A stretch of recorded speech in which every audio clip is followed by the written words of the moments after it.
to the Sotto La Curva Serie A podcast.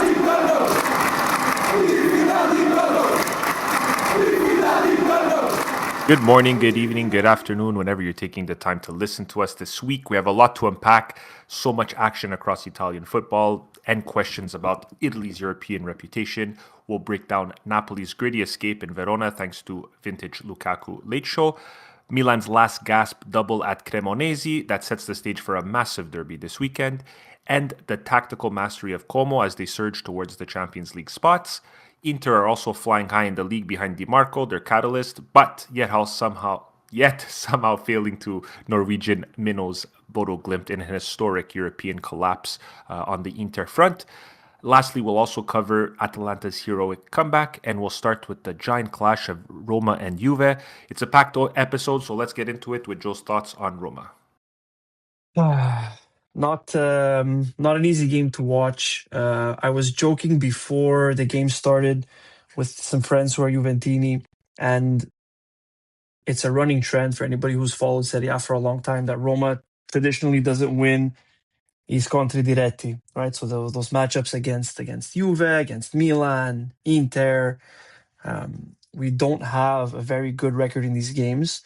And if anything, this game really showcased how important Milan is to Gasperini's formation. He's like the blade at the end of the bayonet. You know, early on in the year, we were saying that if Roma just had a couple of goals, if they could just be a bit more, cynical in front of goal, they would look much better.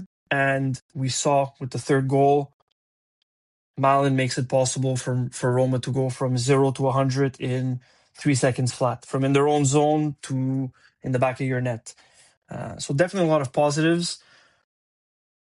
My bone to pick is probably with Gasperini in this game. And, we'll call a spade a spade. I think he's had a fantastic year with Roma.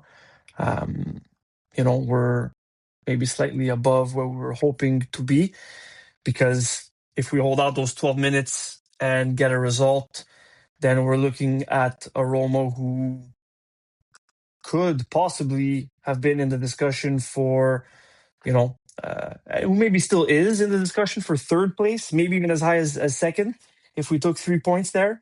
We didn't, so we're not. Relax. Well, like I said, we didn't, so we're not. But the bone to pick with Gasperini is I feel like he sat on his hands for just a little too long. And then when he decided to make a move, I believe he got it wrong.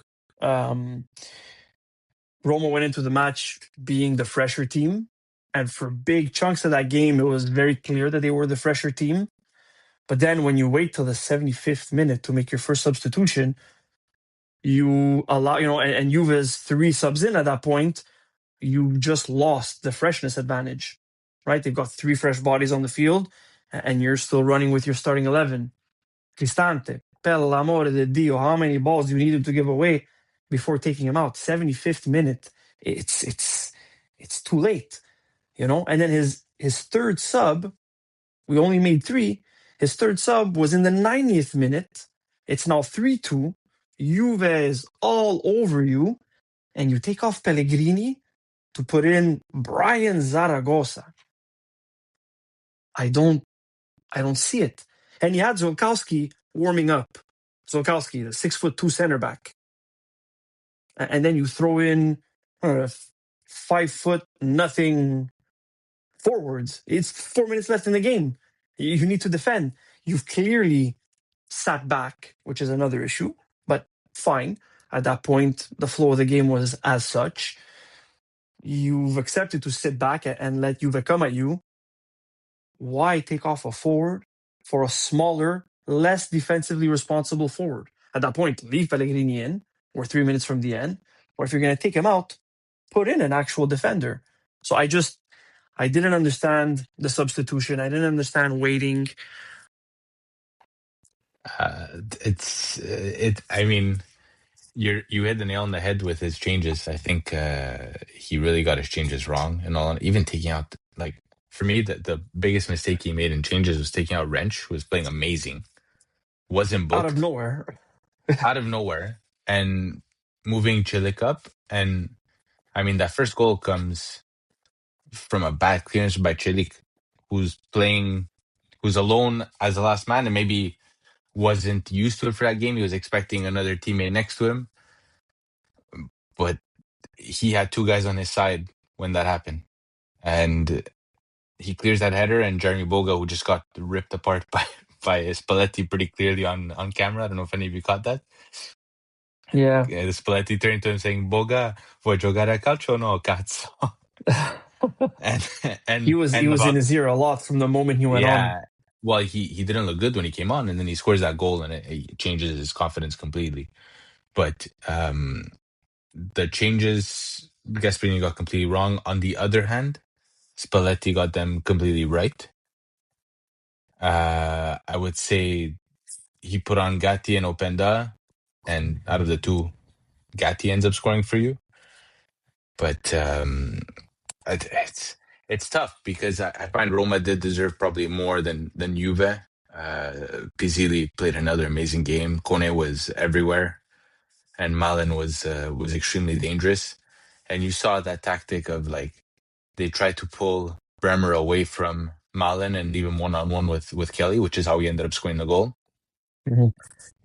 It was a well-prepared game, but they just couldn't hold on to it, and it's becoming a trend really for Roma. I don't know. It sucks. It sucks for them. I mean, there's a lot of positives to take away from it. I know it feels like a loss, but I feel like there's a lot of positives, especially the performances by Pizzilli, by Wrench. Wesley too played very well. Malin obviously continues to. I think Malin might end up being putting in a shout for Capocannoniere at this point, He might for especially half a with season. everyone. Yeah, with everyone falling injured, I feel like he might have a chance. And you know what? There's Start. the slow start for all of All strikers, yeah. all the strikers are it seems like the most prolific goal scorers this year are midfielders, mostly. Yeah, it's just Pisilli and Manu Kone, I think, is going to be a great duo in midfield for Roma for a while. Assuming we make Champions League and we don't have to deal with FFP and get rid of Kone, and my concern is, I don't think that we're obviously still in the driver's seat for a Champions League spot, but, and this might garner me some hate online, but I'll say it anyways. If we reach the last week or 2 weeks and Juve is close enough to take that last Champions League spot, I believe, and it's full on tinfoil hat time, I believe that Serie A, FIGC, the powers that be, whatever you want to call it, Juve is not going to miss Champions League. There's no way Juve misses on Champions League. If you go back and you look at the past couple of years, anytime Juve was on the brink of missing Champions League, they managed to miraculously find a penalty on the last day of the year. And this is 2 years out of the last 4, right? I don't know if you guys remember in 2021 against Inter Sagi, you might remember in 2021, Quadrado on the last game of the year with just an incredible dive, Salamaker's style dive, and we'll get to that later. Wins a penalty, and Juve You mean makes it into Bastoni Champions style? League. Yeah, Bastoni style? maybe. And Quadrado takes a dive, and Juve converts a penalty to make Champions League. And last year, last game of the year, against an already relegated Venezia, Conceição, a very weak penalty in the 80th minute of the last game of the year. Juve scores a penalty and is back in Champions League. So I think if you don't have 2-3 games space, Serie A is going to make it so that Juve is in Champions League. And you can clip this and I'll be happy to be wrong at the end of the season. But if they're close enough, they will make Champions League with help. Who needs Mark my it more? words. Who needs it more? That's more what I'm looking at, right? So The problem is Roma needs it more because Juve will Juve are spend running money a without yeah, making but champions. Yeah, that's fine. they're running a deficit. Juve, that's the Sure, but problem. they always will. They forever will because it's Juve, right? Roma is a team that's on a budget, and there's an internal wage cap, and you know UEFA has shown in their leniency with clubs like Manchester City and with clubs like Juve, like Real, like Barcelona, that if you're a big enough club, FFP doesn't really matter. Roma will get hit with FFP sanctions if they don't Yeah, make Champions 100% League. that they have, and they have. If Juve don't, there will be no sanctions. I promise you. And yet This, they'll still get shunted into Champions League. so this is the other out for Roma, not the out, but I think they have a good chance at the Europa League, the way they're playing, and the teams are not that strong in the Europa League this year. I find the Europa League first, and maybe we could talk about that after, but it's not the same as it was since we moved to this format. I don't find it hits the same. Before, the Champions League teams used to come down, used to be a little bit more challenging. Now I feel like I lost interest in it. Unless my team would be in it, I'd watch Inter if they were in the Europa League. But I find they have a good, seeing the teams left, they have a good chance of winning that, which could gain you an extra spot. They have that extra way of going and get that Champions League spot for the Italian teams. The only thing is, like, do you throw the kitchen sink at that? Because they have a harder end of the schedule, right? If I'm not mistaken, Napoli, they're kind of shoehorned in. They have an easy end of season schedule compared to all the other teams. Yeah. But there's always a possibility that they leapfrog Napoli. I was telling a friend this week that I'd rather see Roma in the Champions League, only because there's a like outsider looking in. They have a fun project, a new manager, a manager that could do it in Europe.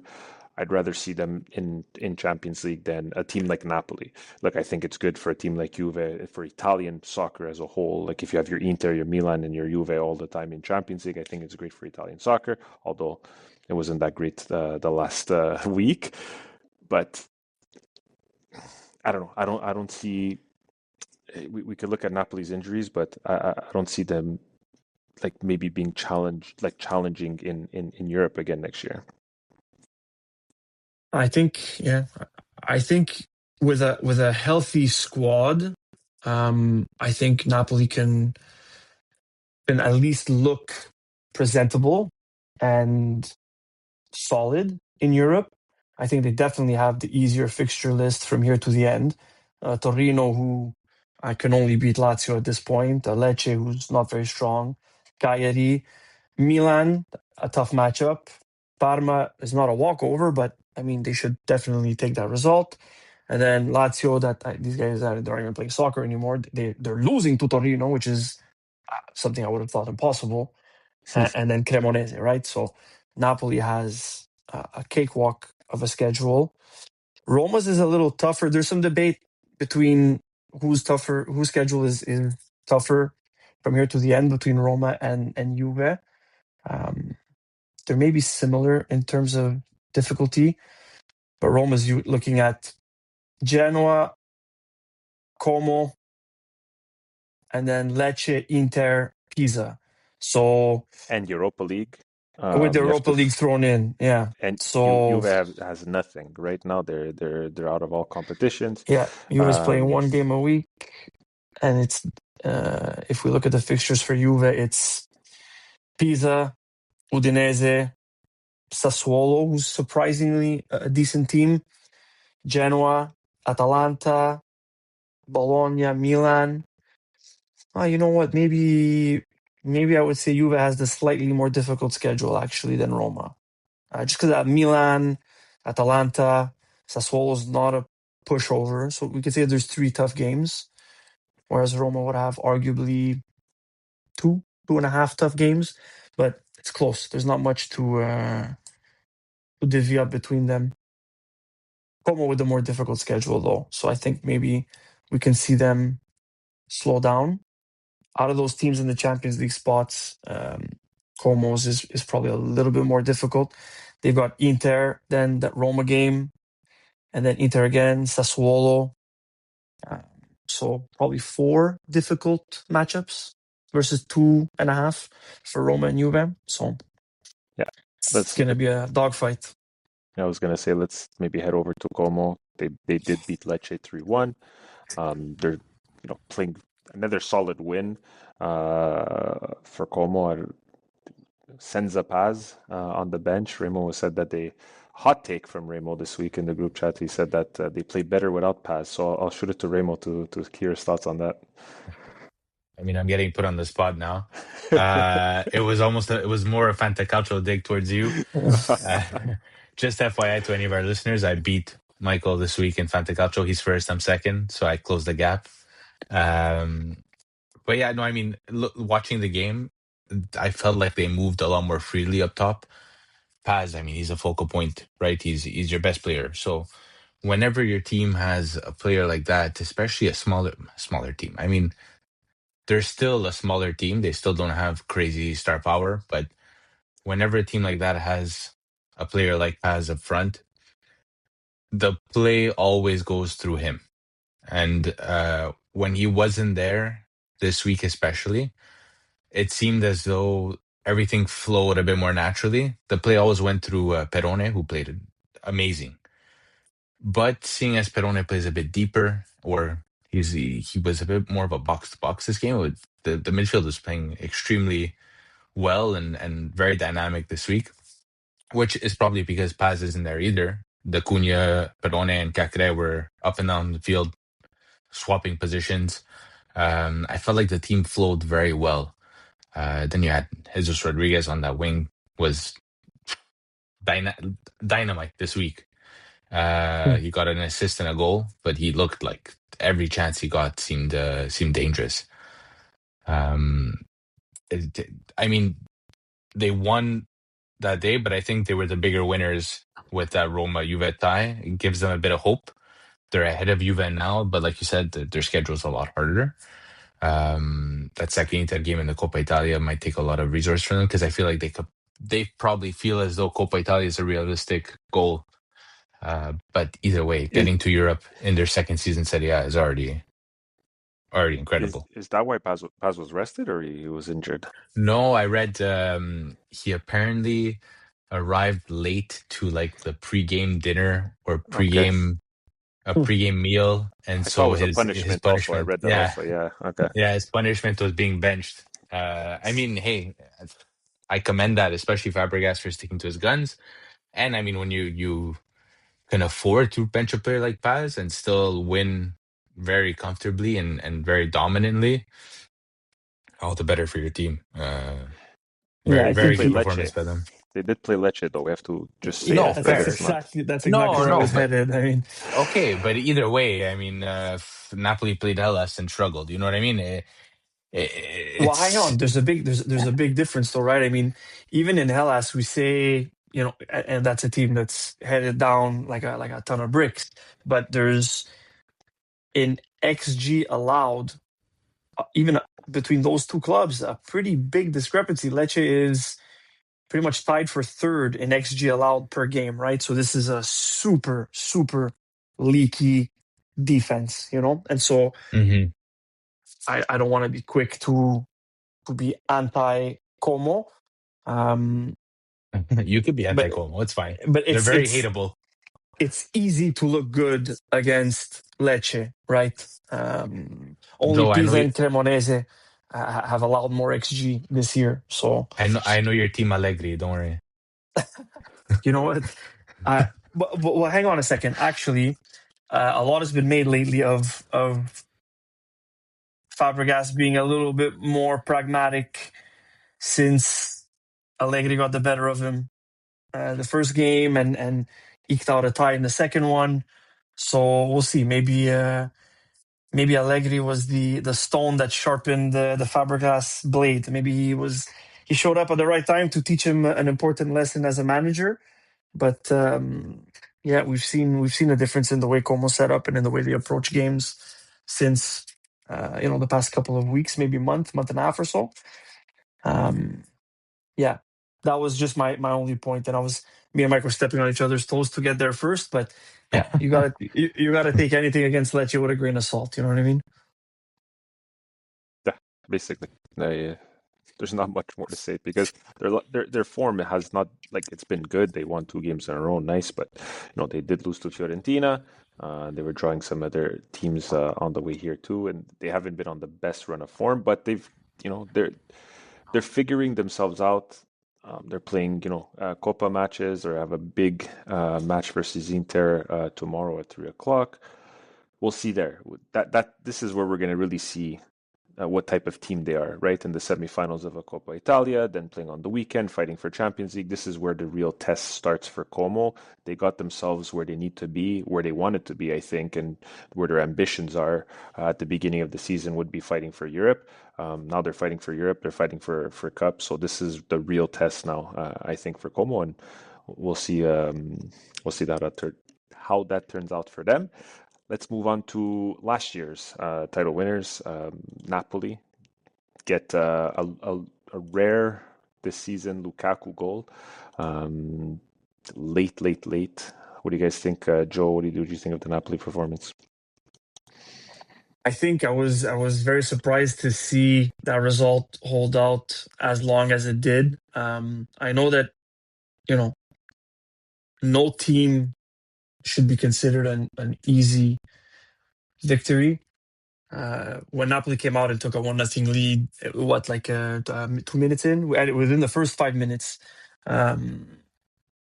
it looked like they were just gonna cruise to the end.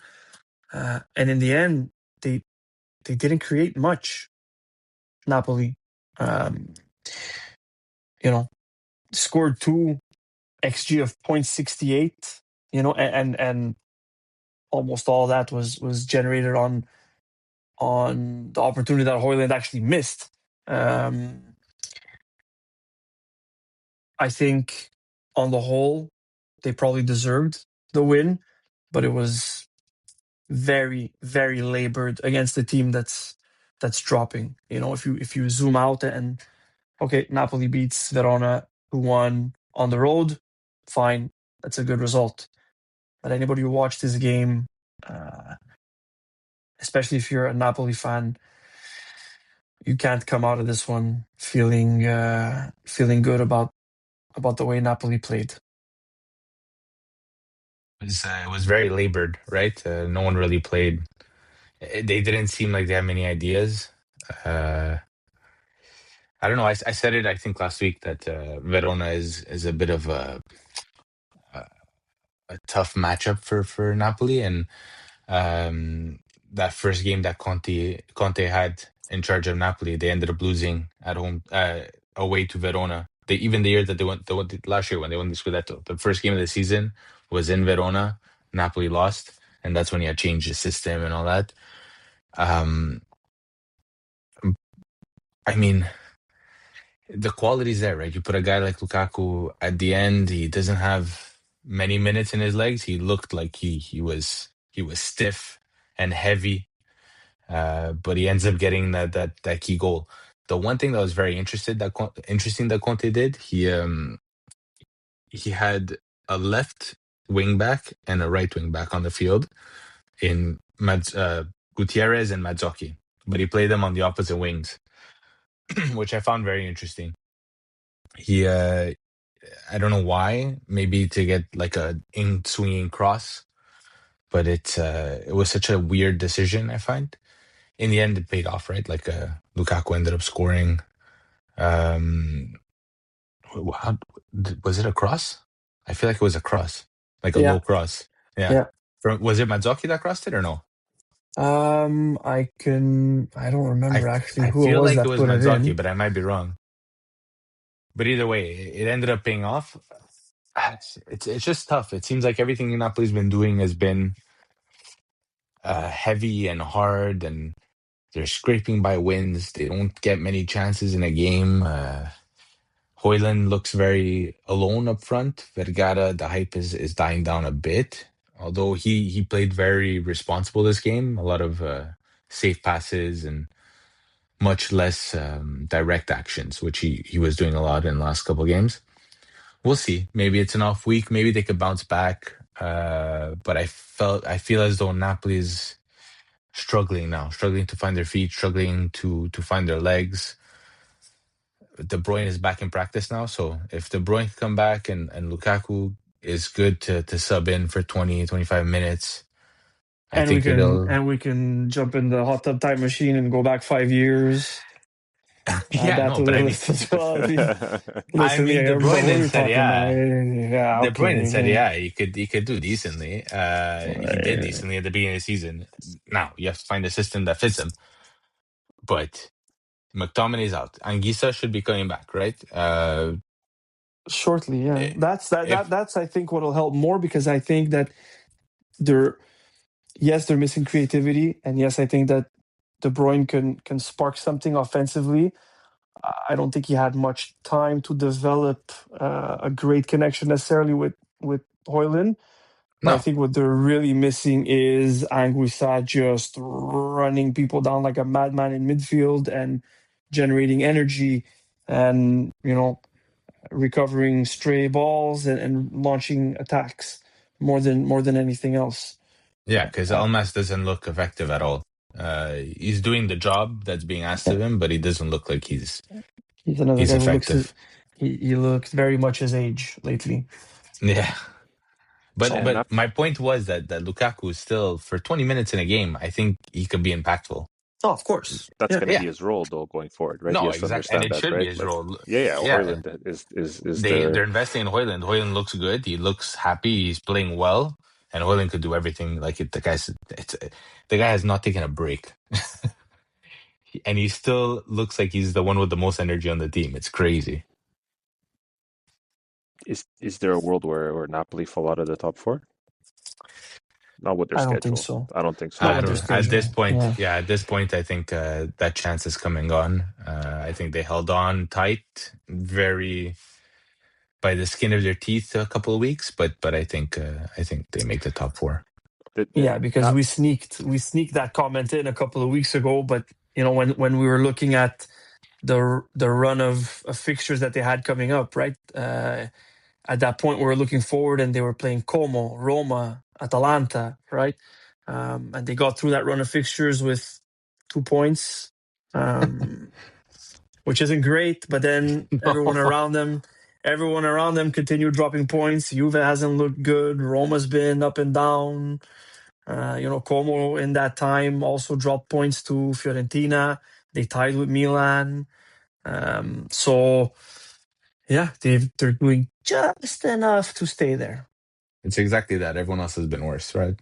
Yeah. It's Or we yeah. said it a couple weeks ago. It's that every week, out of these three teams, let's say Napoli, Roma, and Juve, one week one team does well and the other team doesn't. Another week two tie each other, or two lose, and one wins. They're never consistent, and Napoli's benefited the most from that because I mean, realistically, if Napoli has their full team and doesn't have this immense injury crisis, they'd probably be second place. yeah. Now, it's a I big if. yeah, it's Yeah. a lot of big ifs. It's they I just don't think with their defense this year, like defensively, they haven't been But when did they have their full defensive line yeah, healthy? you're right. You know what I Yeah. mean? Yeah. Like Di Lorenzo gets injured, Romani gets injured, Buongiorno missed God knows how many games at the beginning. You're stuck with Juan Jesus playing every game. There's no like if you're playing week in week out and your three defenders are Di Lorenzo, Romani, and Buongiorno, and they're always healthy and they get the game time and they have it in their legs and they develop a partnership. And then you sub in Bokema whenever you need to, and Juan Jesus when you're desperate. But there's a big difference when you're not able to play your team, and when you do, it's always patchwork. It's Buongiorno's playing one week with Juan Jesus, the next week with Bokema, and he's playing in the middle, and then he's playing left center back, and He's also looked horrible anywhere they put him, to be fair, he though. looked This he this looked decent this week. In all honesty, I mean it's Verona, not a huge thing, but the guy needs confidence. The skill is there. We've all seen him play the last couple of years. It's not. It doesn't just Yeah. disappear. I just think maybe Conte should stop running his players into the ground during practices. No kidding. Find a Or different approach. or learn how to Uh, rotate at the beginning of the season. Yeah, basically. Um, let's move on to a crazy game, Sassuolo Atalanta. Atalanta feeling that midweek blues from their Champions League match that we'll talk about later. But basically, they gave it their all that game, and I don't think they really rotated that much, to be honest. So Palladino, I think made a little mistake here with his setup in his lineup versus Sassuolo. What's crazy in this game is that what Sassuolo had a card, maybe 10 to 15 minutes like into the game. 16. 16, there you go. 16 minutes into the Crazy. game. Crazy, and they were able to pull off the victory. Sassuolo are playing very well. They've been playing very well for the last 2 months. The Canadian Kone, the young star midfielder for Canada, and what's his name is having a revival also. Loriente. Loriente. Torsvet as well has been But playing really well. Torsvet is always, it's just he had a Yeah. bit of injury, but Matic as well has been Matic solid playing for them. solid. Yeah, it's crazy. He's having a revival, but they're playing very solid. Joe, what do you think of the Sassuolo Atalanta game? Honestly, a result that really surprised me because, like you said, I mean, it wasn't an overly rotated team. I mean, okay, maybe at the back, Jim City, Kolasinac, and Scalvini probably aren't the habitual three. But then, Darun, Pasalic, Samardzic, Skamaka, it wasn't an overly rotated lineup. And going into the game, I was looking at the odds of this and I saw that Sassuolo wasn't favored, but Atalanta was paying like 235. In my head, I'm thinking, but what do they know that I don't know? Because 235, okay, Sassuolo's looked good this year, but I couldn't see Atalanta not getting at least a tie, right? Especially, considering the game they're coming off of midweek and the emotions running high. But they just, got shocked. And to be fair, if you watch the game, Atalanta created a ton. They created a ton. I think I don't have it in front of me. I think they had something like almost 30 shots. 26. Yeah, 26 shots. XG like above 3. Yeah. It just didn't go. It just didn't go in. They used up all their luck getting that last second penalty midweek, and there was none left in the tank, and they just took a no. The mental energy. They're just sometimes it's they're able to control the game, but that mentality is not there, or that final push is not there because of all the energy they wasted throughout the week. Yeah, complacency, or I think there's something to that, definitely. I agree. Atalanta was probably exhausted by midweek. That Champions League game and the comeback took a lot out of them. I also agree that Palladino, that's a bit of an experience too on his part, right? You start Basically. Skamaka when you had Kristovic, and maybe I don't know if Kristovic maybe he didn't feel like starting him because he has two giant holes in his forehead, but why not? Rotate the players that you could rotate. He's running Zalewski into the ground. He's playing every game. But on the other hand, let's not sleep on this Sassuolo team, and they're 9th place in their first season back into Serie A, and a lot of that, yes, they made smart signings. That defense is very well constructed. You have Muharemovic, great signing. Idzes that they broke out last season with Venezia. But then that midfield looks amazing. That midfield is so solid. A midfield trio, Matic, Kone, and Torsvet. We named them all already. But when you watch them play, like you have Kone and Torsvet that are two players in the midfield that could do everything. They can win you the ball. They could dribble past an opponent. They could outmuscle an opponent. They could get into the box and score. They could shoot from far and score. And then you have Matic holding everything together, or allowing those two to play freely. I find it's an extremely well constructed team. I think Grosso. I never understood why he never got a shout in Serie A. He won, I think, like 3 Serie B championships or 3 promotions from Serie B. I don't know if he won the actual championship, but 3 promotions, and then went to France with the blazing fire, house on fire that is Marseille. Yeah, What? No, Lyon, actually, Lyon. Lyon. No, Yeah, no, Yeah. But he never got a fair shot in Serie A, and he's showing that he's an extremely competent coach. He's the team plays well. He's able to get the most out of his players. He's able to do all this. And I'll make a joke here because, like, Pinamonti, the best player to get a red card for him would have been Pinamonti because the guy's so ineffective this season. he's used to it. And I don't. So that's my only knock maybe on Grosso is He doesn't utilize him. He doesn't know how to. I feel like there's missing offensive bite to his teams. If you tell me that a team has Laurenti, Pinamonti, and Berardi as their tridente, I'm expecting more than 34 goals on the year. For They're sure. not I conceding. mean, They're not conceding many. Props to him. They're playing solid, organized soccer. I would like to see, and maybe Pinamonti is not having a good year. We can't lay it all at the feet of the manager all the time, but neither's Berardi. Lauriente is playing well, mostly as an assist man, mostly as a setup man. I just feel like if he can learn to work with forwards and eke out a little more offense from his teams, then Sassuolo could be, a good team for a long time. They remind me almost of Bologna 3-4 years ago. yeah, or Sassuolo 6-7 years ago. yeah. Yeah. It's But yeah. I mean, in terms of go ahead, Joe. progression, right? Yeah, but I feel like they missed Berardi for a large portion of the season. Yeah. Came back. He's been in and out, but he has 7 goals. You know what? I thought Pinamonti was doing worse. He has 6 goals, so I stand corrected. I thought he had 4. 6 goals, Not, not terrible.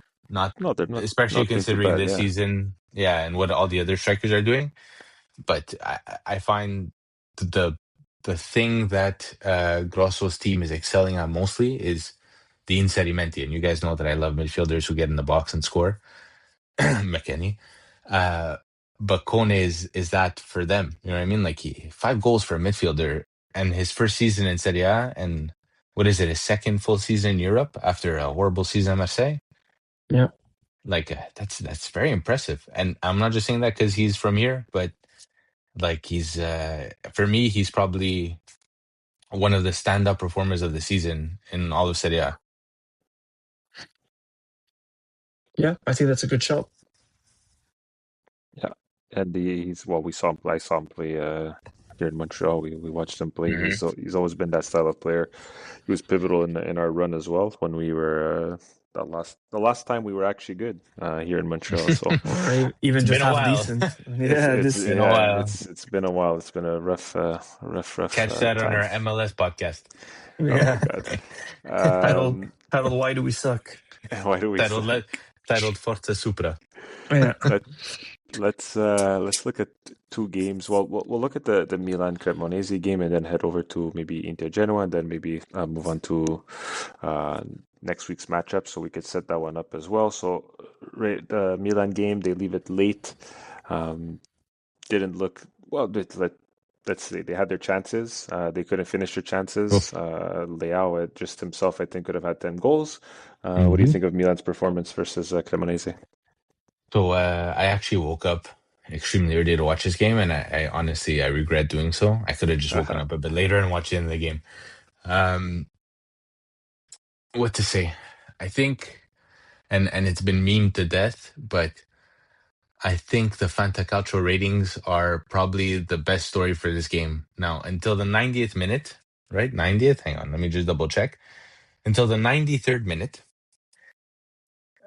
Leao was voted 4.5. Yeah. Then he scores a tap-in goal at the end, and he gets I think 10. he got 7 plus 3, so 10. They left it so late, and it's so frustrating to watch because I've said it countless times. Leao has all the talent in the world, but just like he doesn't put any effort, like nothing. Just looks like he doesn't care, and it's been like this all the time. I know, except maybe that one season where they won the Scudetto and he was extraordinary. Um, but it's a shame because he still ends up getting a goal, and you can't argue anything because he gets that goal, and your best player is your top scorer, and he's scoring week in week out, or he's getting assists, and you can't really say anything because he's doing it. But still, I just find like there's something wrong. And this week, what hurt more is that Pulisic looked terrible. He looked lost. Um, it's gonna be tough because I feel as though they deserve to win this game. I'll agree with that, but they didn't look inspired. They didn't look like a team playing a relegation side team and a second place team. Sorry, I mean playing a relegation side team. It looked like two mid-table teams facing each other, and one mid-table team just being a bit better or having a bit more star players. Let's say they got pretty lucky with the goal that it hit Pavlovic's face, and then Cremonese put everyone forward, and it gave Nkuku and Leao a 2-0. I don't know. I think I'm scared for next week. I'm especially scared that Bartezaghi is now out. He pulled his hamstring. And I'm going to have to watch Estupinian on that left wing getting eaten alive by either Luis Enrique or Dumfries. So yeah, I wasn't inspired by this game. I'm happy we got the win. I'm happy I told you guys before this podcast started, second place, I'll take it day in, day out. If we can get better for next year and maybe develop a play and maybe sell Leao in all honesty and invest in players that fit the system or fit the squad or have a bit more motivation. But yeah, I don't know what you guys think about the game. I don't know if you woke up at 6:30 a.m. to watch this game. I have to say, I'm up at 6:30 a.m. all the time, so these are the good Yeah. games for me. Exactly. Me and Mike are on the same page with kids, so these are the ones to watch in peace. Yeah, I don't know what you think, Mike. Being one of the games you watch, probably. I'll let you. No, it's like overall, I just think Milan had a good performance. The only thing I'd be scared of, you talk a lot about second place, Remo. So I'm okay with second place. If Milan, I don't know what's going to happen this weekend, but if they have that mentality, like the season's almost over, Inter are running away with it. They didn't look like a team trying to chase down Inter and trying to make it hard for them. That's the thing. They had their chances because they were playing Cremonese, but it was, like you said, uninspired. This game could have ended 4-0, if we're being honest, and we maybe would have been talking a little bit different. But I think the way they won reflects the way they set up and maybe their mentality overall. So maybe second place is never a guarantee. That's what it showed me. That maybe second place is not a guarantee with a performance like this, based off of, again, we talked about Napoli having an easy end of the season compared to all the other teams. You never know. Maybe Napoli leapfrogs Milan in second place, but that's just the way I see it. Is they were uninspired team that looks like maybe their season's over. Maybe I'm wrong. Maybe they turn it around and play amazing, but I just don't see it happening. No, I think I called it out during the Roma game, Roma Milan, where I said there was a moment where Milan had the chance to break and go on the attack and maybe fully steal the game away from Roma and get a win.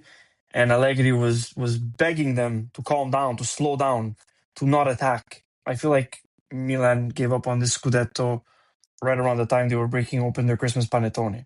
I don't think they've been realistically looking at catching Inter probably ever. And I give a lot of props to Allegri for his pragmatism. And, maybe he's just being realistic and saying, hey, listen, we shit on Conte for driving his players into the ground. Why would I drive my players into the ground when I'm not going to catch that train anyways? But yeah, I think as Serie A fans, we got very unlucky that the only team that could have challenged Inter apparently had no interest in doing so this year. Nicely said. That's exactly what I was thinking. It was just the other teams were just everyone was so inconsistent. That's the issue. Maybe they would have never caught them anyways, right? Yeah, Realistically speaking, but they never tried, so we'll never know. And they were, look, I'll say it. Milan, despite having created a ton, right, were extremely lucky to win this game. Extremely lucky. The ball goes in off Pavlovic's face. Yeah. Right? This guy goes. He knows nothing about that goal. Okay, if that ball doesn't get sporcato in the air by the winter, it never bounces off Pavlovic and hits the back of the net. And Leao probably never gets that tap in for 2-0. So I think, we're playing with fire with the Cortomuso stuff at this point. And I don't think they tried the Cortomuso approach this week. I think they were forced into it by very wasteful finishing. But I think they really got away with one. They look uncomfortable when they have to dominate play. Yeah. And that's why they get good results against bigger teams or teams that play proactively. But they're not a good team who doesn't want the ball. It's almost unheard of. And when they have the ball, they're wasteful. Yeah, and when they have the ball, they're wasteful and they don't know what to do with it. And that's it. And that's what happened this week. And speaking of Fantacalcio, I'm going to have another little bone to pick. I don't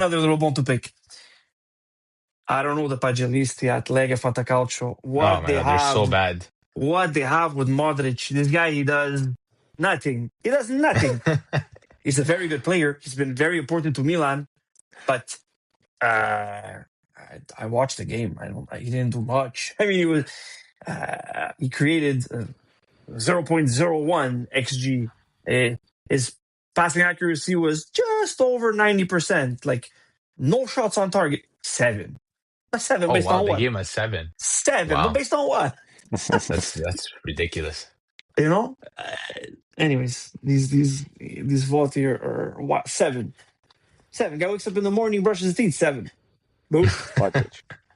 Anyways, we'll start Fantacalcios. Maybe we'll do a deep dive on Fantacalcio. I know that a lot of people would probably want to play, but it's almost alien to people in North America. Maybe over the summer we'll do a Fantacalcio episode. Yeah. I can't give away my picks. No, not so much picks. Just just a general thing, so that when people hear us bitching and complaining about our Fantacalcio, they'll know what we're talking about. I could do some videos on YouTube on how it works and whatnot. Maybe people would be interested. But let's move on to quickly, because I don't think we should spend that much time just seeing there 2-0. Di Marco with a disgusting goal. Actually, I don't know why I just got a flash. We've been going for 50 minutes and we did not mention how beautiful the Conceição goal was. Now that just reminded me. You know what? I'm gonna give you one better. It was a weekend of beautiful goals. It was absolutely. Poloruncho. My God. Poloruncho, it's true. It was Wesley, start the week on Friday. Yeah. Wesley in that same game. Wesley as well. Yeah. Malin's goal was very nice. Yeah. Waiting for him to come out and just chipping it. Conceição. Torsved. Torsved was a nice one. Yeah, a bunch of beautiful goals. And Di Marco. Hey. Yeah, Di Marco. That's what started this, because I thought of Di Marco's beautiful goal, and then I forgot that we didn't mention all these other beautiful goals that Serie A had. So we might not be the best, but we have some beautiful goals. We have the passion and everything. We have the women in the broadcast booth. That's all it is. But listen, I don't want to talk too much about the game, but Remo, I saw you wrote in the notes where's Thuram. Did you want to talk about that? Did you have questions? Yeah, I want to ask you, because I mean, with Lautaro out, you would think Thuram would be the one to take the reins and be the focal point of the team. And I watched the game, and he didn't look incisive enough. You'd expect more from a player like him, and it's been a pretty consistent theme, I think. It started last year. I can't say I watch every single minute of every single Inter game, but when I do watch them, he looks like he's not the same player that he was. And it looks like if I'm Inter, if I'm Kivu, I'd rather put on Esposito up in attack. No, And 100%. yeah, and at least at least he's a bit more incisive. I don't know. The kid looks great. But Thuram, for me, he needs to either wake up or you know what? Maybe Inter try to sell him this summer and bank on him and build a team because I think Kivu enjoys to play with wingers. So maybe you start building the team that Kivu wants. What do you Yeah, think, Mike? Would you sell Thuram? that's a if the price is right, yes, and if we make good Hmm. business, yes. I think that's a loaded question. It, so I can answer it in the best possible way right now is would I sell him right now based off of how he played maybe last season and now? Absolutely. Um, he looks like a shade of himself. He did get injured at a point. Was it last year? Last year was ran into the ground by Inzaghi. Everyone looked tired, so that's what we kind of blamed it on. But even now, if you look at Inter Twitter, a lot of people say that Thuram looks lazy. You know, it comes on the pitch, he's always smiling. We had the incident at the beginning of the season with Juve where, you know, his brother scores, he starts smiling at his brother, things like that. So I guess he looks like there's an attitude of nonchalantness to his aura right now when he comes on and when he's playing. Does he have the ability to turn the game on his head? Yes. Is he one of the only players sometimes that takes on individuals on this team? Absolutely. But we haven't seen that in a long time. Would I sell Turam right now? If the money's right, I think so. His stock is up there. Might not get as much as maybe we could have years prior to this, but I think so. I think with the right plan and the right people in place, like uh, it's a hard question, but I would do it right now. Yes. Yeah, and you end up giving more space to Esposito, right? Which Well, seems like it seems like he's the focal point right now of what we're going to build this team. But Esposito, the problem is he still too young to be that starting player and have all that pressure on him? He's doing well this season. He's having a great season for what he's doing. But again, it's because of the role he's playing, and still in that learning position. So would I give it to Esposito if we sell Thuram? No. Would I go get maybe a more dynamic player for our forwards? Yes, absolutely. Maybe that's what I would try to do.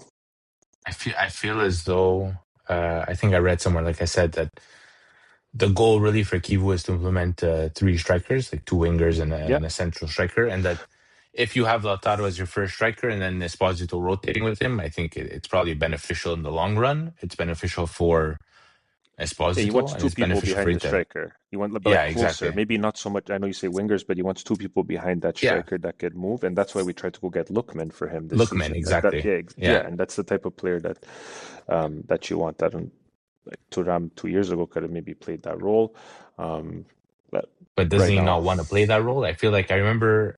I don't know if you remember, Mike, when Thuram signed for Inter, it was between Milan and Inter. yeah, And he chose Inter because he wanted to play prima punta, the number 9. And apparently Milan couldn't promise him that. That something along those lines, plus whatever the money and everything. yeah, But and he came to a better team, oh that's no, for I think sure. Milan had offered him more money or something stupid like that. But he was really looking for a team that would allow him to play as an out and out striker and not behind the striker or a winger or a second striker. So I think that's kind of where the friction is. I think I think if going forward, if Kivu wants to build the team that he wants, the odd man out is Thuram, and it's probably beneficial for Inter in the long run if they could bank on him and rebuild. Well, honestly, we'll see. I think so as well. Like at this point, we technically this is year one of rebuilding. It doesn't seem like it because Yeah, of the way we're playing, but it's we have a new coach. We're flip players to be young, and we still have that. We're still in that process. I think our D has to go through the same. Um, well, not only our D, our midfield. I think the whole team has to go through a rejuvenation, and we started with the attackers this year. Uh, but yeah, it's this is year one, like I said, and maybe moving on to the to looking at next week because it's year one. Actually, not so much next week, but maybe let's look at the Como game right away. That to me, I think the Como game is a little bit more important than the game on the weekend.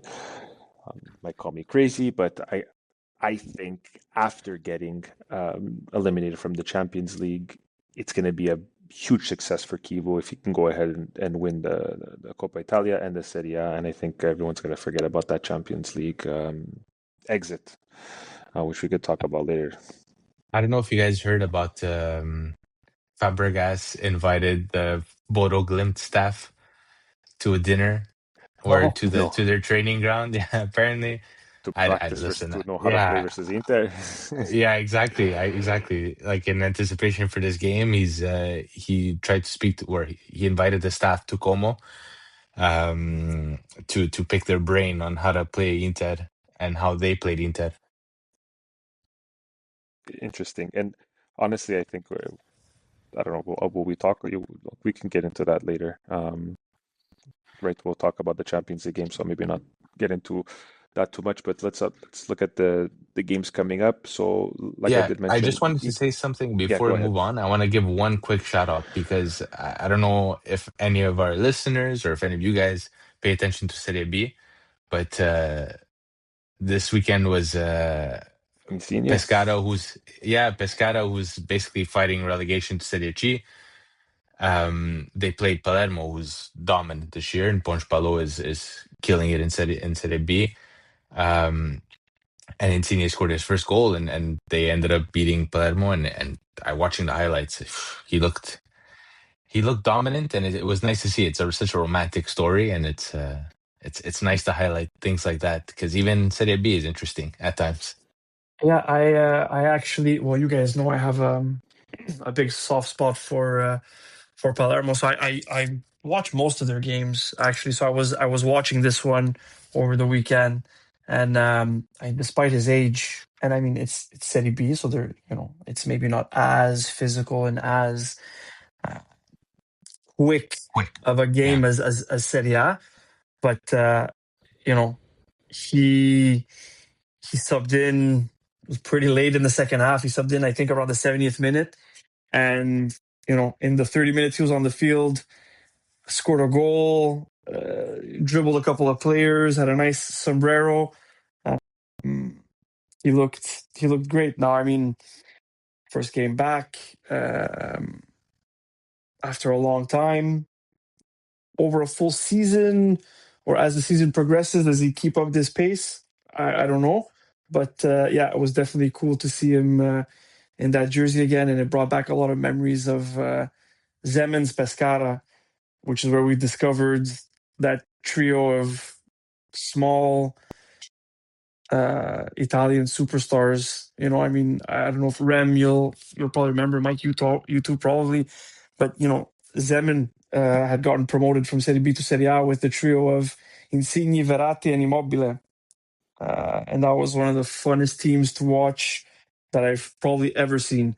yeah. Uh, those three guys on the same team and managed by the absolute madman that is Denik Zeman. Yeah, it was just And they're all European champions right now. So yeah. Verratti making a comeback too, maybe to the Italy squad Apparently, from what I was I don't oh, know, saying. man. we'll end up having a Yeesh. full episode about that. Don't Oh, Yeah, worry. yeah, We'll yeah. see. We'll wait to It's see coming. who he calls up. It's yeah. coming soon. It's coming soon. I have a lot to say about the Italian national team. Um, but let's move on to quickly. Just maybe look at not many big games next week, but we did want to talk about, like we said, Inter's Como and Milan over the weekend. What are your guys' thoughts on those two games? Remo, you want to start because Yeah, I mean, listen, I'm scared. I'm scared for next week for what Milan makes you Inter. scared though? What's scary about it at this point? I feel as though that Inter right now are on a mission to kind of reclaim back their reputation after that Bodo Glimt loss. And I feel as though Milan is just they could do it against Cremonese, but they don't look incisive enough or hungry enough to play in a derby like that. And normally, I would be relatively confident, even despite the fact that Milan didn't look great, because there's players on the team like Salamakers, like Pulisic, like Modric, like Rabiot, who drive the team forward, who are hungry, and usually. But the last game, even those players didn't look great. So I'm a little scared to see what's to come. Again, a derby, anything could happen. You'd love to see the underdogs win in derbies, especially since Milan's been the underdog lately every year. Uh, Well, not the but last few games. It's been in Milan's court. yeah, exactly, because they're the underdogs. But I mean, Inter just seems unstoppable. In all honesty, in Serie A especially, because they're not unstoppable in Champions League or in Norway. But I don't know. I'm scared. I'm scared to see what this team's gonna do without a player like Bartesaghi and having to start a player like Estupinian. I'm scared to see Leao. Which Leao will we get? Which Pulisic will we get? Is he gonna start Fulkrug? Is Fulkrug gonna come in? He doesn't look great, Fulkrug. I don't know. I don't have much confidence in Milan right now, and Inter looks unstoppable. let's just say Inter haven't beat Milan since they got the Seconda Stella. So Usually April these 2024. derbies, Don't mush usually me, Sag. Yeah, I'm just usually saying. these derbies, it's the team who's worse off in the standings who rises to the occasion, right? If you're a Milan player who takes this kind of thing to heart, and Remo, maybe there are players like that, maybe there aren't. Then this is your chance to do something good for the fans, right? So does Allegri sell that to the players that way? Do the players, in a derby, like, for example, I'll watch the Rome derby often, and that's one that's very ressenti among Mhm. fans. And I've noticed that it's often the team who's below in the standings who pulls out all the stops to, at least, if we're not going to get the better of them in the table, if we're not going to outperform them in the table, if we're not going to outqualify them, in a higher European competition, let's at least put, la chiesa al centro del città. You know what I mean? At least put the church in the center of the village and reclaim the derby. So there's something to be said for the underdogs in these games for sure. This Yeah, has a but it's 1-1 draw written all over yeah, it. but That's what I'm it's saying. yeah, that makes sense. But it's Joe, to your point, it's like we were saying before. It seems like Milan doesn't really have much to play for. That they're just kind of going through the motions because they reached their well, they reached. You never know there, but But they reach. it They're seems making that Champions League. They may or may not finish second, but they're in Champions League. You know what I mean? yeah. I mean, but that's it. It's like they don't have the aspirations to win the league. It seems like it is a goal that's out of um, out of reach. So they've been playing without that hunger, and so I feel like even if they're below Inter in the standings and they're in second and Inter's in first, it doesn't feel as though there's that motivation leading up to this game or really in their season in general. So we'll see. Allegri is a good motivator. I'm sure he could get something out of the players that he usually gets something out of. And like I said, it's clean slate usually, so Yeah, anything could please. happen. But my feeling is that it won't end well for Milan this game. Okay. I see with the midweek game, that's the only thing I think Kita should they should go out to win both games, but I think that the midweek game for Kivo is going to be very, very important versus Como. And then we'll see on the weekend, which sucks. I'm going to miss this game. I'm going to have to maybe watch it at night and record it. Baptism. I told you guys before we started recording. It's like, oh, God. Fun times. Just So, pretend to be sick. yeah, no, I'll put I told you, AirPod in church, in the ear. Just watch your phone in church. Just put your phone in front of your daughter in church Well, and pretend like she's watching something on the phone to stay calm, There you but go. really you're That's watching the game. if anybody says anything, you just tell them it's the derby della Madonnina, no? It's true. Okay, let's we could. I don't know if you Blasphemy guys want to. aside, Blasphemy aside, I don't know if you guys want to. Any other? We know you want to. We know what you want to talk about, What do I want to talk about? Mike. You want to talk about Inter's Champions League campaign coming to an end. Absolutely. Again, absolutely, yeah. unfortunately, I wasn't able to watch this game live. Again, I was on a plane back, so that I got the Wi-Fi on the plane. Just keep kept on like refreshing the score just to see, and I don't know. I wasn't heartbroken. From what I rewatched the game. I watched the replay again. The score. You talked about Fabregas trying to say, "Oh, what could I do to tactically to," or what do you say? You invited Bodo Glimt to come over. I don't Hmm. think they were that dominant. They were able to sit back. They played well, on the counter. First game we Hmm. could bring it down to the pitch, maybe. Like Inter played well both games. It's not that they played like shit or they got absolutely steamrolled by this Bodo Glimt. We just didn't put the ball in the net. We played in subarctic temperatures. Yes, we can say okay, those are excuses, and we didn't do it at home. But guys, we completely dominated. One or two chances goes in, and we're talking about a different game altogether. Than the comeback started. I just think that this year we had to lose, and that's it.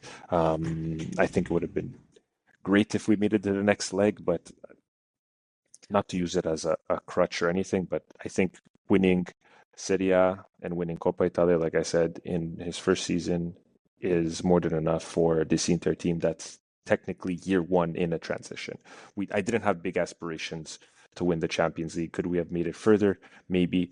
Does it suck that we lost, or is it a little bit embarrassing to the league and to the team that we lost versus Bodo Glimt? A little bit, but we have to give them credit also. They have a good project. They beat other teams like Man City, Atletico, and who knows what they're going to do in this Champions League season. But overall, am I crazy disappointed? No. What do you guys feel I'm. for? Yeah, I mean, I agree that Inter didn't play horribly, but Bodo Glimt looked extremely. I use the term a lot, but they looked efficient. They they looked took as their though every chances. 100%. yeah, but They every took their attack chances. Yes, they were accurate. absolutely. Considering this team isn't playing in their season because their season's done, they looked as though everyone was on form. Everyone was Yeah, all the but at this passes were point, pinpoint. I think it's gone so far the other way that we keep saying that that's a disadvantage. I'm starting to think that it's an advantage for them because this is not the Could first be. year that they claim some I scalps in think it's an Champions League. advantage. Yeah, I'm honestly starting to think that it's an advantage.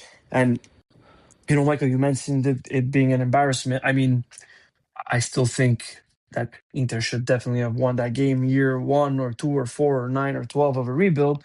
Inter should probably eliminate a 100%. team like Bodo Glimt. 100%. But at a certain point, this is going to stop being an embarrassment because it's a recurring event, right? Correct. It's not like they're the only team to have lost to Bodo Glimt in the past couple of years, right? No, at Whether all. it's Europa League, Conference League, and now Champions League, they've made their way up the list of European competitions and claimed scalps every step of the way. This is the same Bodo Glimt team that 2 or 3 years ago eliminated Roma. This is the same Bodo Glimt team that destroyed Lazio, I think, a year ago or 2 years ago Hmm. in Conference League. It's just a, a team that I believe because of their environment that they play in and the unique set of circumstances where they're playing off season. And maybe now at this point there's just a cult of aura around them. They're just they're finding success in these European competitions, and it's almost as if teams head to Norway and they're 20% defeated when they land at this They're point. You know what I scared. mean? Yeah. Yeah, they're scared. They've heard so much about it, and they've beaten these guys and they've beaten those guys, and it's so cold. And did you see the field? And yeah, it's like this weird sociological thing at this point. I don't know. It's crazy. I've been saying it for a couple weeks now. Well, I said it before too, but it's kind of a golden age for Norwegian sports in general. Yeah, You all Yep. look of at the the expensive Olympics. Italy. Yeah, No, but you look at, yeah, exactly. You look at the Olympics, they were number one in medals. in The Italy. Yeah, hold Norwegian, on. yeah, Hold on. But that's because they won like I think half of them in the same sport. We have to call okay, but fair, Yeah, but yeah, yeah. cross still country kind skiing. That's all I'm saying. of okay. But Hey, that's I'm their just that's their like the national point. sport. Man. Yeah, the point is, I mean, they have a player like Haaland, who's one of the best players in the world at the moment. You have a team like Bodo Glimt that's making waves in Champions League after making waves in Europa League, and it's built with I think like 9 out of the 11 players are Norwegian. Um, I feel as though they're going to, and the Norwegian national team. Let's just that it's all understood. Yes, Italy didn't look great, but that team is well built. They play an aggressive style of soccer with high pressing and just nonstop running. I feel as though the investment made in sports in Norway is paying dividends, and Bodo Glimt is just another example of that. And pretty soon we're not going to be doing Serie A podcast. We're going to be doing what's it called? I don't even know what the league's called. The Norwegian Liga or something. Norwegian League. But yeah, no, it's commendable, and I feel as though they're an example, not just Bodo Glimt, but Norwegian sports in general. It's an example of what a place like Italy should be doing. Let's see. Yeah. Let's move on to Atalanta. Crazy comeback versus Dortmund. Insane What a game. penalty. Yeah, with a crazy game, a crazy penalty to end it also. They fought back. They fought back hard when everyone thought they'd be out. To be honest, I think everyone was saying Inter and Juve had a better chance at coming back than Atalanta did versus Dortmund, but they proved everybody wrong. And the darlings of Italy over the last few years in Europe, more so than Inter at this point, are the only one flying the Italian flag. What do you think, Joe, of the Atalanta's comeback? I think they approached the game very well. I feel like maybe Dortmund came into that fixture feeling like they had probably already accomplished the task, and I think credit to Atalanta, because they came out and 5 minutes in, Scamacca got them on the board, and they were just off to the races from then on. That does help right away when you get that first goal. It felt like once they scored that early goal, even though they were still miles back at that point, I just felt like it was coming.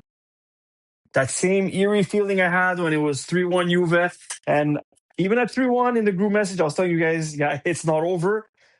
It's that same feeling that as soon as it hit 1-0 Atalanta, I just felt that the game was headed in a specific direction.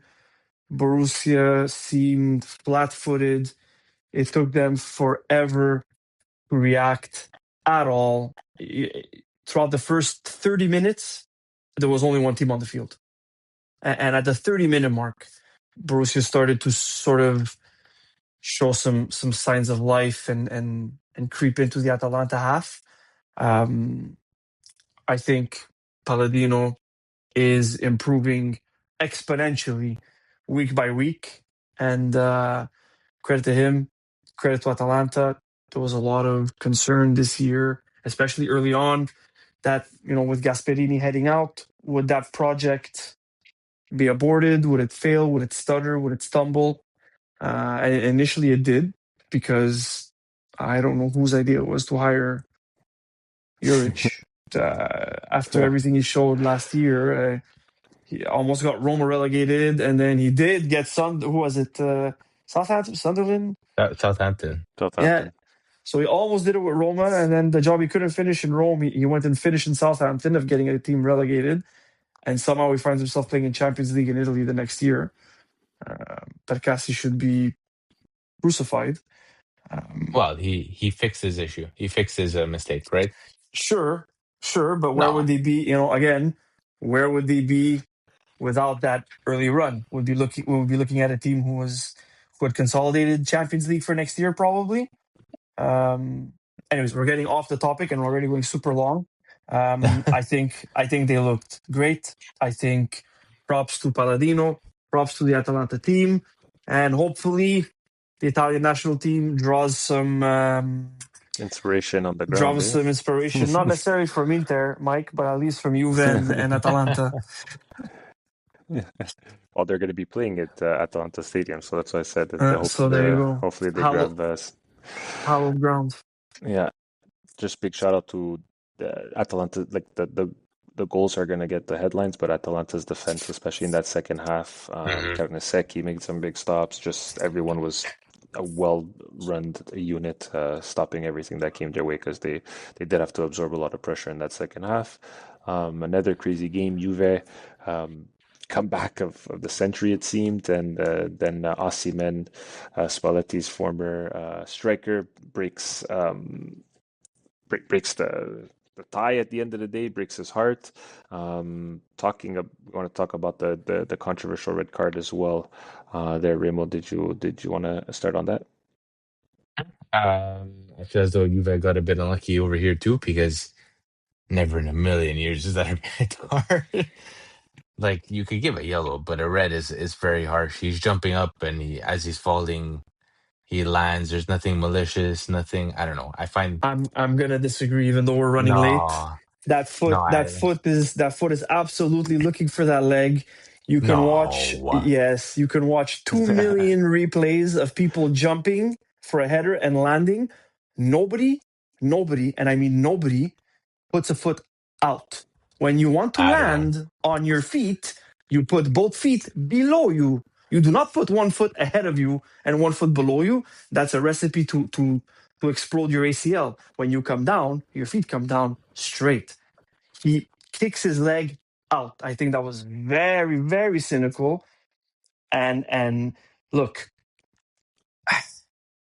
say what you want. I could be wrong. I could be, but that is. And so the thing that I find stupid is that I wouldn't have. And again, VAR, they gave him a yellow and they canceled it for a red. It would have sat a lot better if he had a second yellow. Yeah, Yeah. Is it a straight 100%. red? I don't know, but that's No. definitely a yellow. Yeah, but Definitely a his first yellow. yellow was pretty soft too, in all honesty. Yeah, but again, I'm gonna Um, take a page out of Chiellini's book. You can't put yourself in that position. no, 100%, Whatever bullshit he was 100%. saying when it was good for Peter, it's good for Paul.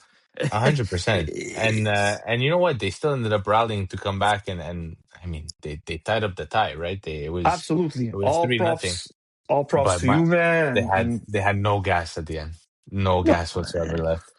but to me, anyways, that foot does not belong there when you're headed down to the ground. That foot I is find it looking for a harsh. player.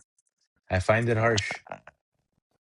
To me, that I foot's find looking for I a don't player, know. and Do you honestly think a player would be dumb enough to be that blatantly possibly, yeah, violent? I yeah. don't He know. was When he his was team's staring at the ball as he was coming down. Like they Yeah, did say it, he but was staring at the ball, and you're a bit off balance. Your leg comes out, and then as you come down, I don't know. I find it.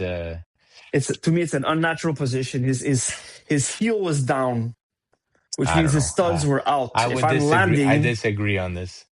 if Just looking at the way he's looking at the ball, he's falling down. Yeah, his legs a bit out, I but it could look at the happened. ball. I can look at the When ball you and, jump, and elbow you.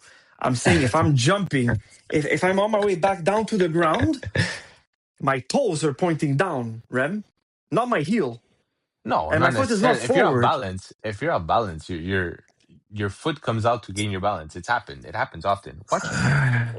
Watch these guys jump for headers. They jump fucking a meter in the air, and then as they're coming down, their leg is out because they're off balance. They're trying to rebalance themselves, and it happens. It's not. I don't think it's that out of the ordinary at all. I think the fact, listen, like you said, it would be a second yellow, although it was a weak yellow the first time to give, but a red is just egregious. I think Yeah, it's unnecessary.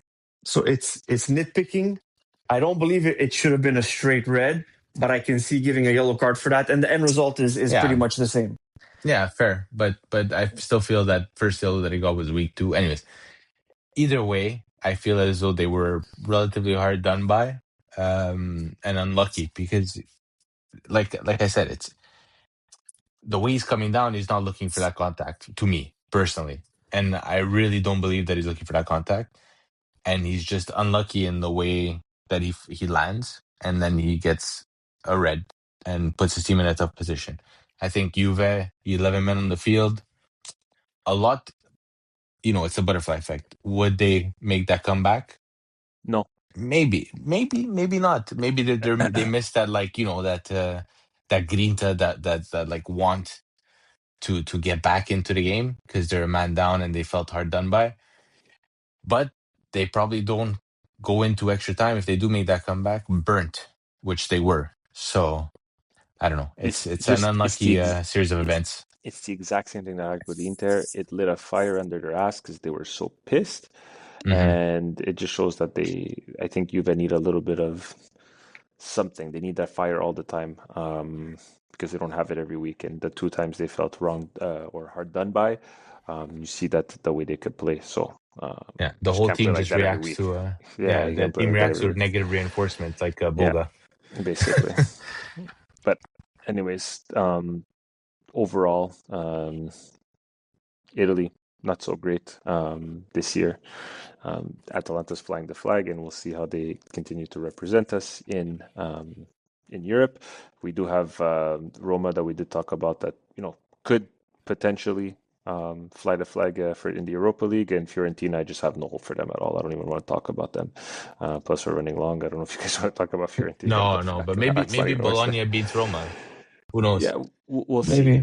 I'm pissed about that. It sucks that Yeah, it sucks for Italy again. It's another burn.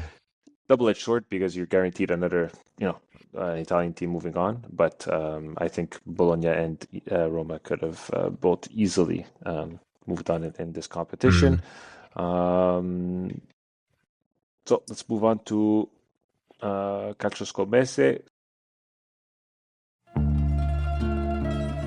Dopo una riunione di circa 10 ore conclusasi questa mattina alle 5, la commissione disciplinare della Lega Calcio ha emesso la sentenza relativa al processo sulle scommesse. So, did you want to do a ranking right now? What's going on? Yeah, so we'll post it. We'll post it, I guess, after the episode comes out. Right now, we've got. So for last week, both Remo and I missed. My call was Keane, anytime goal scorer, and Remo had Milan Cremonese over 2.5. That came in at two. Both goals after the 90th minute. So Remo came up a bit short. Mike, we gave you Napoli to win, and that hit. So Mike, despite having made no official bets, is in first place. Can we put Remo hold on. first place? The Atalanta game, you can go listen to that episode. It's on. I called that win. Lucky Yeah, win, but would I you have called that put win. them in Calcio Scommesse? Yes. I don't know. Yeah, trust me. Now it's easy to say. Yeah. No. That was going to be my pick, It's okay. 100%. It's okay. It's a Marotta league. Marotta League. So I'll go first. How about that for this week? Let's hear it. Let's hear it. You sure you don't want me to pick for you? I'm doing a Sassuolo Lazio tie. That's what I'm going for this week. Sassuolo Lazio tie. Oh, Yeah. Wow. That's my pick of the week. I'm gonna think about it because I was gonna pick on that game too. So let me see if there's anything else I could pick. About it. Yeah, Joe, go ahead. I'll go last. You can pick in that game too. Don't be scared, Remo. Come on. What I was gonna do, and you guys can tell me if this is allowed. I was gonna do sort of a correlated bet in Milan Inter. I was gonna do both teams to score and over 2.5. So essentially, Pick one. You have to pick one. Yeah, just pick one. You can't parlay over here. No, it's not a parlay. It's a single bet. Anyways, if it doesn't work, it's fine. But I mean, so if both teams score and it finishes 1-1, I don't cash anything, right? Yeah, but now you're putting it. Now you're doing in-game bets, like just straight. No, not in-game. All right. So single game bet. Sorry, just do one pick. That's it. We'll do Napoli team total over 1.5. Napoli team total over 1.5. Oh, interesting. Yeah, so it's paying 172 against Torino, who've taken Navalanga of goals. I think Napoli get at least 2. Interesting. Okay, so on my end, I'll do Genoa Roma, both teams to score. Okay. Nice. Interesting. What's the Hold on, let me see. the odds on that? Usually both teams to score, you're probably looking. I haven't opened Bet365, but my guess is going to be about 180. Let's see here. Roma Genoa, both teams to score. Oh, both to score 210. Oh, okay, let's go. Let's clean up these standings Mm. on my main account, because on my Mike account, I'm first. This is The mic is your burner. Yeah, exactly. All right. We're all good. And what I think, what are the odds for the tie? Let No? me see here. Curious. Let me put you in here. You're at 3.2. Oof. 3.2 for the tie. Oh man. Let's hit Yeah. it, baby. Okay, Let's go. Forza Sassuolo. Let's go. Who's the favorite? Lazio? At home? I think it's I would Lazio is guess the that. favorite. Yeah, but not by much. They're still playing at 2.25, and Jeez. Sassuolo's at 3.3. Jesus, that's looking like Very I close would game. Yeah. Sassuolo money line for that one, boys. Yeah, Lazio that's what I'm did that. thinking. These guys, they're not even Lazio's playing. at home. It's not even soccer anymore. What they're playing, I don't know. All the injuries. Anyways, thank you guys for sitting in to a long episode, and thank you for sitting in again with us this week. And if you want to interact with us, please try to do that on Instagram for now, and then maybe we'll set up some pages on Twitter and whatnot in the future. But thank you guys for joining, and have yourself a great week. Ciao, Forza guys. Milan.